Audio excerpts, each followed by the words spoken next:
ನಿನ್ನೆ ತಾನೇ ಕ್ಯಾಬಿನೆಟ್ ಅವರು ಕೇರಳದ ನೇಮ್ ಕೇರಳದಿಂದ ಕೇರಳಂ ಅಂತ ಮಾಡೋದಕ್ಕೆ ಒಪ್ಪಿಗೆ ಕೊಟ್ಟಿದ್ದಾರೆ. ಸೊ ಇದು ಕ್ಯಾಬಿನೆಟ್ ಅಪ್ರೂವಲ್ ಆಗಿದೆ. ಇದ್ರದ್ದು ನೆಕ್ಸ್ಟ್ ಸ್ಟೆಪ್ಸ್ ಏನು ಅಂತ ಇವತ್ತು ತಿಳ್ಕೊಳ್ಳೋಣ. ಯಾವುದೇ ಒಂದು ಸ್ಟೇಟ್‌ದು ಹೆಸರು ಅಥವಾ ಬೌಂಡರಿ ಚೇಂಜ್ ಮಾಡಬೇಕಾದ್ರೆ ನಾವು ಆರ್ಟಿಕಲ್ 3 ಕೆಳಗಡೆ ಇದನ್ನ ಚೇಂಜ್ ಮಾಡ್ಬೋದು.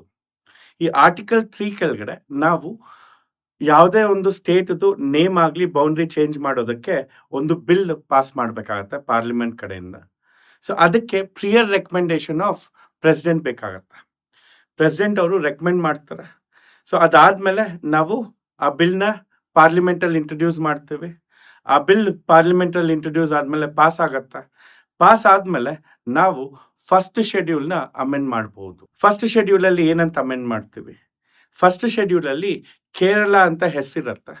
ಅದನ್ನ ಕೇರಳಂ ಅಂತ ಚೇಂಜ್ ಮಾಡಬೇಕಾಗತ್ತೆ. ಅಷ್ಟೇ ಅಲ್ಲ, ಈ ಯಾವುದೇ ಬಿಲ್ಲು ಸ್ಟೇಟ್‌ದು ಹೆಸರು ಅಥವಾ ಬೌಂಡರೀಸ್‌ನ ಚೇಂಜ್ ಮಾಡಬೇಕಾದ್ರೆ ನಾವು ಆ ಕನ್ಸರ್ನ್ ಸ್ಟೇಟ್ ಏನಿರುತ್ತೆ ಅದಕ್ಕೆ ಕನ್ಸೆಂಟ್‌ಗೆ ಅಂತ ಬಿಲ್‌ನ ಕಳಿಸ್ತೀವಿ. ಸೊ ಆ ಕನ್ಸೆಂಟು ಕೇರಳಗೆ ಹೋಗುತ್ತೆ.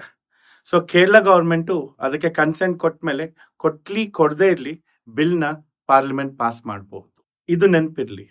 ಈಗಾಗಲೇ ಕೇರಳ ಗವರ್ಮೆಂಟು 2024 ಜೂನ್ ಅಲ್ಲಿ ಕೇರಳ ಹೆಸರನ್ನ ಕೇರಳಂ ಅಂತ ಮಾಡಿ, ಯಾಕಂದ್ರೆ ಅದು ಮಲಯಾಳಂ ಮೀನಿಂಗ್ ಕೊಡತ್ತೆ ಅಂತ ಆಗ್ಲೇ ಕೇಳ್ಕೊಂಡಿದ್ರು ಕ್ಯಾಬಿನೆಟ್‌ಗೆ. ಈಗ ಆ ಕ್ಯಾಬಿನೆಟ್ ಅಪ್ರೂವ್ ಆಗಿರೋದಕ್ಕೆ ಇವಾಗ ಕೇರಳ ಇಂದ ಕೇರಳಂ ನೇಮ್‌ಗೆ ಟ್ರಾನ್ಸ್ಫರ್ ಆಗತ್ತೆ. ಸೊ ಪ್ರೋಸೆಸ್ ಇನ್ನೇನು ಸ್ಟಾರ್ಟ್ ಆಗತ್ತೆ. ಅದಕ್ಕೆ ಇದು ತಿಳಿದಿರಲಿ ನಿಮಗೆ ಅಂತ.